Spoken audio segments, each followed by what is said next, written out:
Hi there, welcome to another edition of DesignSpark Ask the Expert, where today we're going to be talking to Testo, and I have James Whale from Testo. Hi James, would you like to say hello to DesignSpark? Hello, Greg. Yes, thank you very much for inviting me, and I look forward to our discussion. Fantastic. Obviously, James, Testo, well known for data loggers, but we're here today to talk about the Severis system. Can you tell me a little bit more about Severis? How does it work and what's included within that system? Absolutely, yes. In fact, Severis is actually a platform, and it covers a whole range of different products and different solutions for different industries and different applications. So we have several different versions of Severis. We have Severis Pharma, we have Severis Food. We also have several other products, such as the Testo 162, 164, and 160. And each of these has their own unique aspects. So, for example, the 160 is extremely good for things like museums where you need to measure lux and UV, whereas the Severis Pharma is compliant with CFR 21 requirements. So it's designed specifically around the pharmaceutical sector. Yeah, that's quite interesting to hear. You know, you've got those very small variances in a system. So, for example, yeah, when you say museums and you're talking about things like humidity and lux with UV, but then also with pharma and the manufacturing of drugs, there are those differences that you need to take in that approach. So it's good to hear that you've got that already built in with the system. So I think obviously users within each of those areas are going to get the most benefit from this system. That kind of brings me on to the area of, you know, what are we talking about in terms of facilities, size, site operation? Is there any kind of application stories or examples that you could share with me? Yeah, absolutely. So, for example, pharmaceutical is a huge part of what we do, and the actual applications vary significantly. So, you could be monitoring storage areas where it is absolutely critical that the drugs or the APIs are kept in a controlled environment, and in these particular applications, then it is absolutely critical that you've got a very secure system with a huge amount of redundancy in the system, because one thing you can't have in pharma is any gaps in measurement data. So, Hmm. for example, we have several sites which may have several hundred sensors dotted around in different applications, such as the warehouse, clean room applications where you need to monitor pressure and temperature and humidity. Then you have laboratories, fridges, freezers. These are all absolutely our bread and butter. Ultimately, we've got a lot of experience in sensors, and we manufacture our own sensors to an extremely high accuracy, and our sensors have been tested under international laboratory conditions over many years. So we know our sensors are actually suitable for the toughest applications, whether it's in pharmaceutical, the food industry, general industry, so sort of automotive, aviation. We've got a very wide breadth of product, but we've also got a lot of product experience in the working very closely. So in Germany, obviously, it's a centre of motor manufacturing, and we've got a lot of experience in the UK in, for example, metrology labs, where Hmm. you've got very specific regulations regarding the monitoring of conditions within these measurement rooms. Likewise, in museums, you will have very specific standards for the transportation of artifacts, where, say, for example, you're transporting a Picasso. You can't just get insurance from any old insurance company, because the cost of insurance is so prohibitive. So there's a scheme called the GIS, which is the government insurance scheme, and that will cover transportation of precious artifacts. And obviously, it's our job to make sure that the monitoring of these artifacts is carried out in accordance with both regulations and best practice. So we've developed a range of sensors really sort of geared around a whole range of different industries. So specifically food, pharma, automotive, aviation, general industry, museums. The Severis system actually incorporates a whole range of different parameters and is an extremely flexible way of monitoring. Yeah, and obviously what you're talking about there, it's not just in situ where the monitoring occurs, it's obviously within transportation and that whole, if we're thinking of supply chain, from beginning to end, you still have to maintain the conditions that are not going to allow that product to deteriorate. So that brings me on to my next question. When we're talking about data, stored data and accessing data, is that locally or is that via a cloud, for example? Okay, so actually the great thing about the Severis system is there are options. So within pharmaceutical, it's very common that you don't want data to leave the building. There's often a requirement that it's a closed loop system. So the Severis Pharma is usually server installed, and it can be a virtual server, or it can be a physical sort of PC on the ground. But the important thing is it is the customer's own data on their hardware, and it's accessed via a browser, but using a local host, and you will access it via a VPN. So from an actual sort of company perspective, you know where the data is because it's on your servers. You're not at the behest of a cloud organization.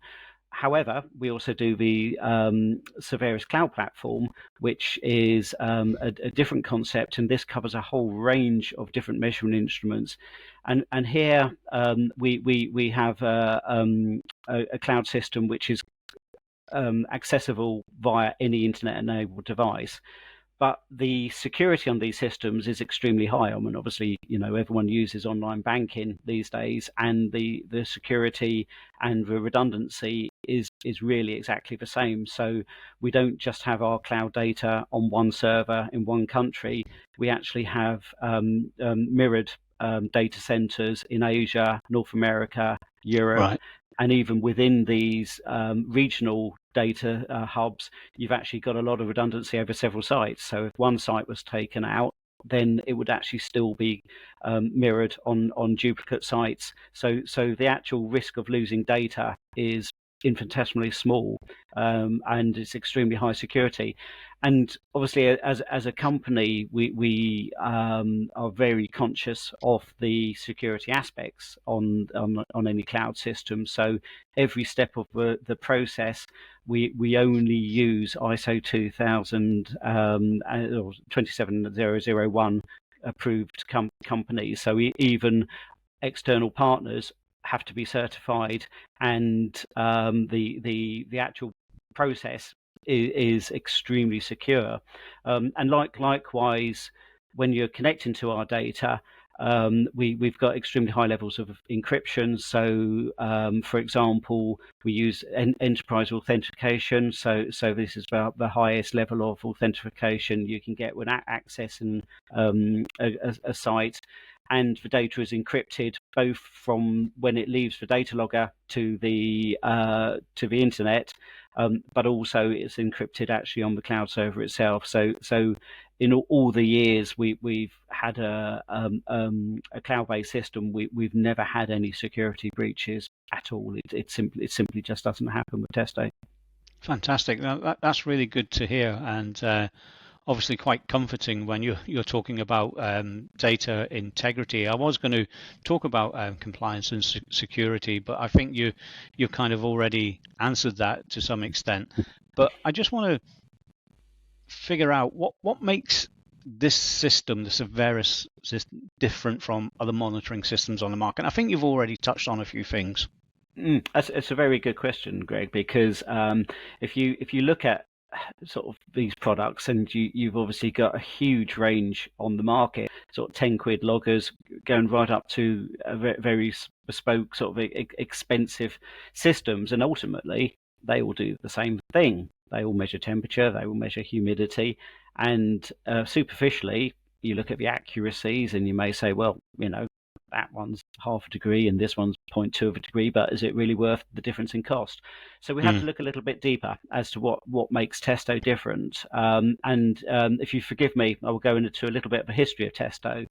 We've been around since 1957. We invented the first electronic thermometer, and we're quite unusual in manufacturers in the fact that we both make our own sensors. We're not reliant on a third party, so we design and manufacture our own sensors to an extremely high standard.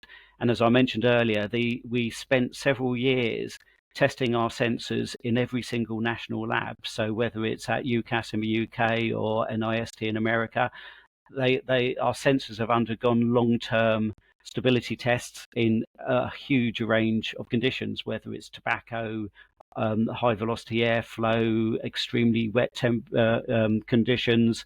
We're very confident that our sensors are stable and accurate over a long period of time. Testo is also quite unusual in the fact that we spend a huge proportion of our turnover on R&D.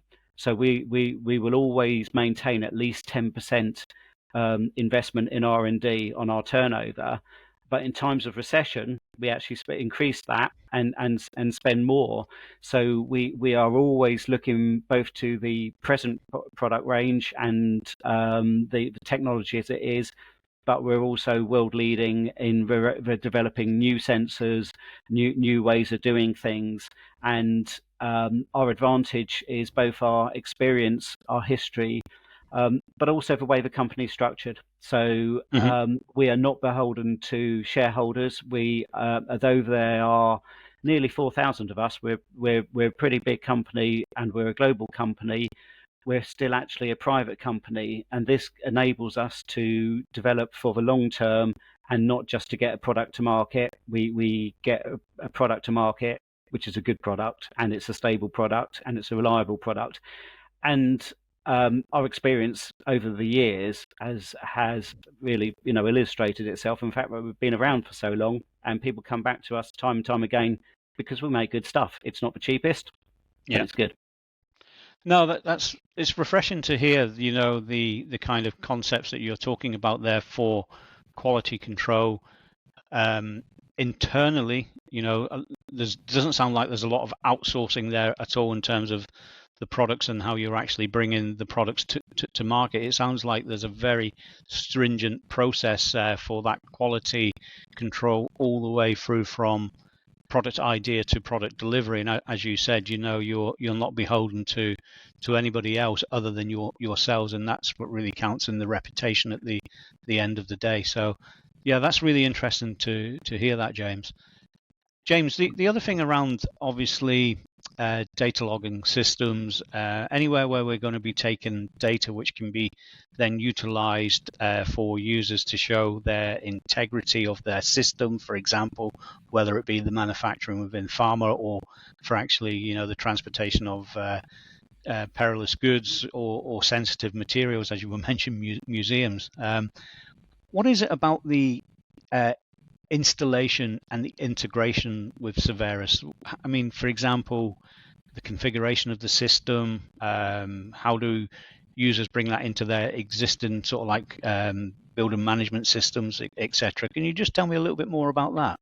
Yeah, absolutely. And one of the features of Severis is the flexibility. So, for example, on the Severis pharma system, you can connect to the data using several different methods. So you can use Wi-Fi. So the loggers will communicate to a local Wi-Fi, and then that will in turn go on to the database.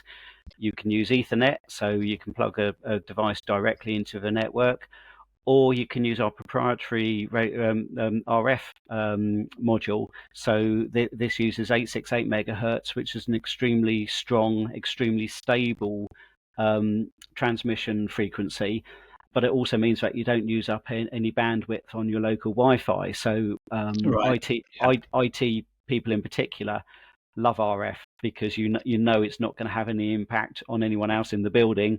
It's also extremely secure, as all our products are, because it's a proprietary system. So it's not like you can sit outside in a car and hack into a Wi-Fi. It's a totally closed loop system. So flexibility is absolutely the name of the game. And on the Severis cloud system, again, you do actually have options here. So although a lot of the loggers are Wi-Fi, so they will communicate to an internal network, you can do things which will actually sort of tailor it to a specific company network. So, for example, you can add your own time server to that. You can essentially sort of designate which ports it communicates over, and having increased security by only opening ports which are specific to this particular communication. And obviously you've got sort of added security actually on the authentication anyway. But getting back to the main question, actually flexibility on communication. With regard to your question on building management and control, the platform does also have the option for an API. So as well as the standard interface where you just log on and you can see the platform, with the Severis system, you can use an API to essentially make a request for the raw data. Then that data can be then integrated into a BMS system or any other platform. So we deal a lot with hospitals with this particular system. So we can see the or the customer can see the standard Testo platform, but actually the end user is taking the raw data and integrating it into a patient monitoring system, which also includes patient records, doctor's notes and everything else. So it's extremely flexible, because you can essentially integrate our measurement into any system you like by using the API and making use of that raw data.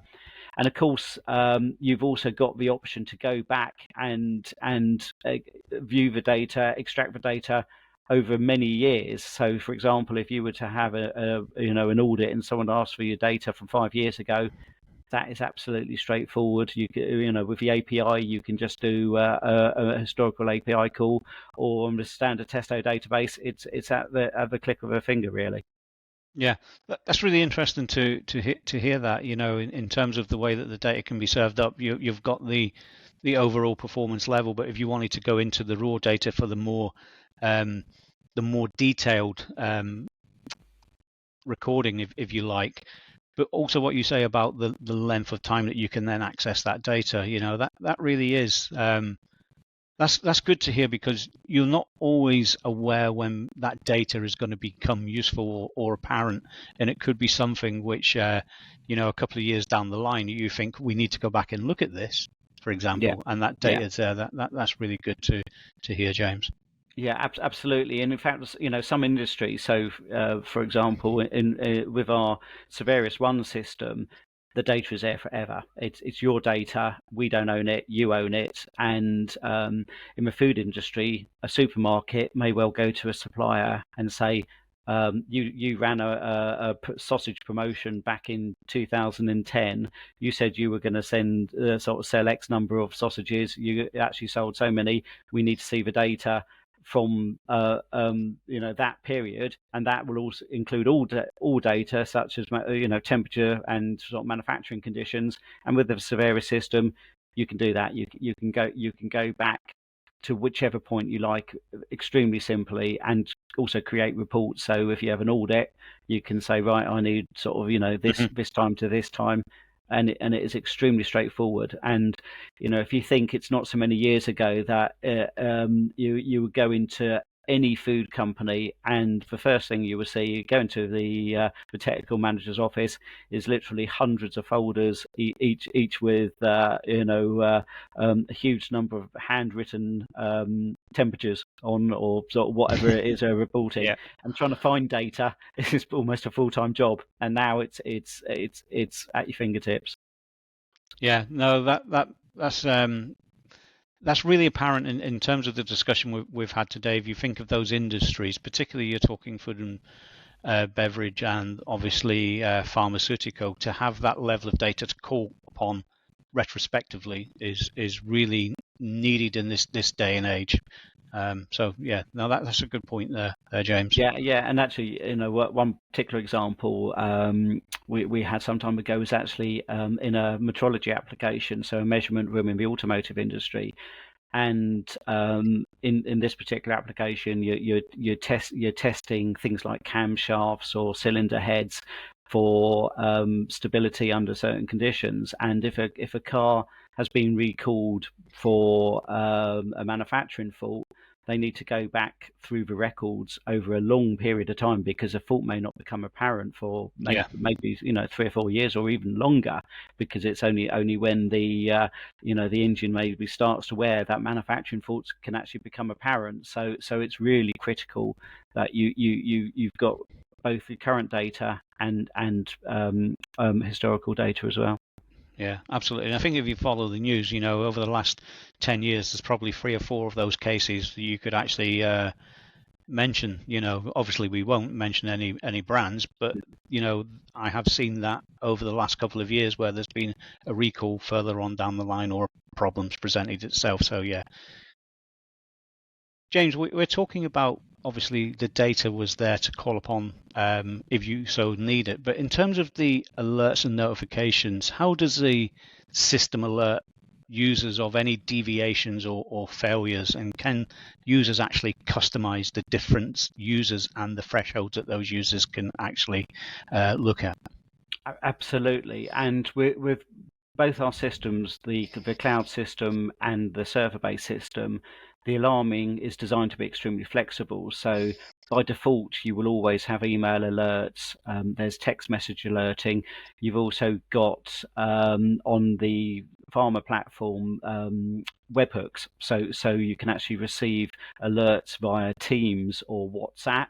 And in addition, for critical applications, so for example, if you're in a noisy manufacturing environment, you're not going to hear an email ping through or a text message, but you are going to notice an alarm beacon, which is sounding like the fire alarm's going off. So you can actually connect our system to say, for example, a tower beacon, so you can have a constantly green, you can have sort of red, or we've just launched a new PoE beacon, which is extremely flexible. So you can have literally sort of dozens of different alarm signals, whether it's audible, visual, sort of different color lights from red, green, purple, I think, and that is an extremely flexible part of the offering.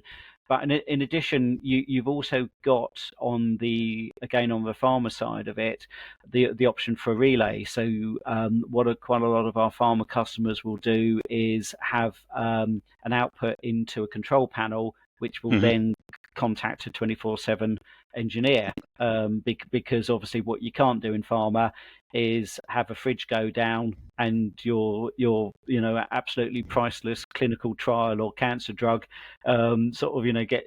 get too warm, and you've lost 5 years worth of work or whatever. So the idea behind the system is flexibility. You've got a really flexible way of communicating, whether it's email, text message, push alert, relay. You can even connect to an auto dialer.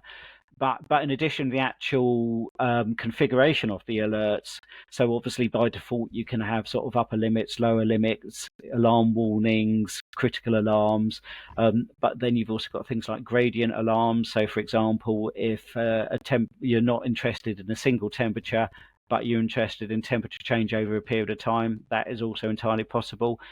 And you can have scaling, so escalation. So, for example, if person A receives an alert and ignores it, then after a period of time, it will go to person B. And if they ignore it, it will go to person C, and you can have groups. And there's no limit to the number of alarm groups you can have within the system. So, for example, you have one person responsible for the hardware. Say, for example, your facilities manager, who's responsible for making sure that the actual loggers are working. then you can have another person who's responsible for temperature alerts within the area. So a scientist who's monitoring their drug in a fridge, they want to be first on the scene if their fridge goes down. So you can have different people responsible for different areas, different loggers, and say, for example, if you had 100 different loggers, each one could have their own alarm group. If you got a very so it's extremely flexible. There's no limit to the number of receivers, no limit to a number of groups, and you can obviously escalate it. And that will include things like scheduling times within the alarm systems. And this is the same on both our cloud platform and our standalone platform.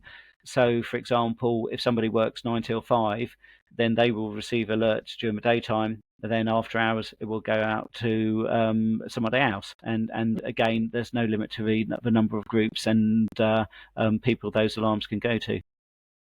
Yeah, I mean, it does sound a very well covered system for alerts and notifications as well. And I guess, within certain sensors, you'll have, like you mentioned, you can have a different set of people actually responding to that condition versus another condition. So, and mentioning the actual number of users that you can actually reach out to. Yeah, that sounds very, very, very, very, very good. In terms of the support and the maintenance of Severis platform itself, in terms of, is there technical support and training available? What are we talking about in terms of calibration, software updates, all of that kind of thing, that people are looking for that onward support, if you like? Absolutely. So with our cloud-based systems, the updates are all automatic. So there's literally no intervention required by users. If there's a change to the platform, then it will update, and it will update the firmware automatically over the cloud. So from that side of things, it's really straightforward. On the standalone systems for pharmaceutical, it's a little bit different because obviously a lot of these systems will be validated, and you can't just apply a patch or sort of an update and no one knows about it. That would be an absolute no. And in pharmaceutical, the system is designed so if a patch is required, it is done during a maintenance visit. So we would normally have a maintenance package which will include things like on-site calibration and maintenance visit. And then obviously you can discuss with the appropriate people on site about any system updates, whether they're critical updates or whether they're something which is unnecessary. And the thing is, with a pharma type system, they're designed so they rarely need any updating. They are, if it's a validated system, you do not want to be changing it every 2 minutes. And the thing with this system, the Severis system, it's a system which we first launched back in 2008, and although the hardware is completely different, it's been designed for backward compatibility, and really the updates are all down to development. So say, for example, if you're changing the server, you need to make sure that it's compatible with a new server system or whatever. But it's there's a lot of backward compatibility and future proofing on these systems, and we've always undertaken that. Even old hardware is still compatible with new versions of the software, so you're not constantly having to change hardware to make sure your system is still running. Testo as a company, we are ISO 17025 accredited, so we have and we're an ISO 9001 company, so we have a high level of quality assurance, and we can offer both on-site and off-site calibration, and indeed in pharmaceutical sector validation and GXP services, so like mapping and qualification services. With regards to calibration, usually you would have initial calibration, and this obviously doesn't have to be done by Testo, but we are fully accredited for this work. You can have calibration through anyone. there are no legal definitions of how frequently a product needs to be calibrated. That is entirely down to a company's internal policy. So some pharmaceutical companies will calibrate every 6 months, some Hmm. food companies every 2 years. Ultimately, is that it is a company decision, and a calibration is really just telling you the instrument's accuracy at the time of calibration. You can't say Exactly. Yeah. that it's going to be sort of accurate for 2 years or 1 year or whatever. That is not what calibration is. Calibration is really just verification that it is in spec and it is checking against a known source. So the calibration Testo undertakes is at a very high level. We say we're fully UCAS accredited, but we can also do our ISO calibration on site or off site. The maintenance side of things, then the actual Severis system, the products really require very little maintenance. They use AA batteries, which are very easy to change yourself. You will get plenty of warning when a battery needs changing. You will get alerts telling you that there's low battery, and you've got several months before you actually need to replace it. The actual hardware, to be honest, very rarely needs any adjustment, especially temperature sensors tend to either work or they don't work. Hmm. The chances of actually needing an adjustment. We do maintenance packages which will include, especially in the pharmaceutical sector, which would include an on-site annual visit. So that is basically going out to site, checking all the software functionality, all the hardware functionality, any updates which need doing. But on the vast majority of our systems, on the cloud-based systems, the actual maintenance is really just down to calibration and battery change.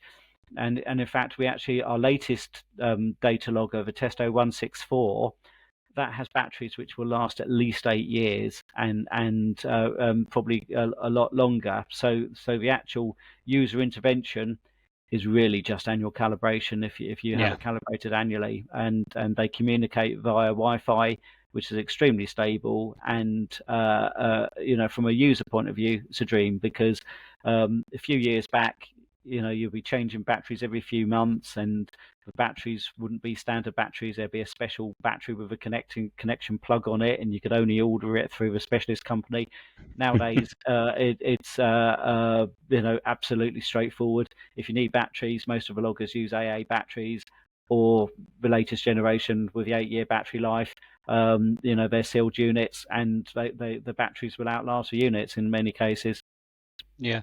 No, it sounds like, through this offer with the Severis platform, the users are getting really the best of both worlds. You've got that dedicated support structure there, like you were mentioning for pharma. You could potentially be doing a consultative on-site audit before you actually put in the system. But then also with the remote monitoring, for example, the alerts are there to tell you, maybe your battery's running low. But in terms of what you were talking about, the 8 years life expectancy, if you're remote monitoring, the last thing you want to be doing is going every couple of months to change a battery that doesn't actually need to be changed, and the system is therefore telling you, you've got this grace period before you need to change this battery. But we'll keep monitoring, and we'll keep telling you that you need to change the battery at some point soon. So it does sound to me, like this is a really kind of user-friendly platform, which gives you, depending on your need, a certain level of information which is critical to what you're actually producing. Just before I finish, I just want to ask, is there any further information that users can look to, in terms of the actual, you mentioned the product ranges, the ones that are suitable for pharma.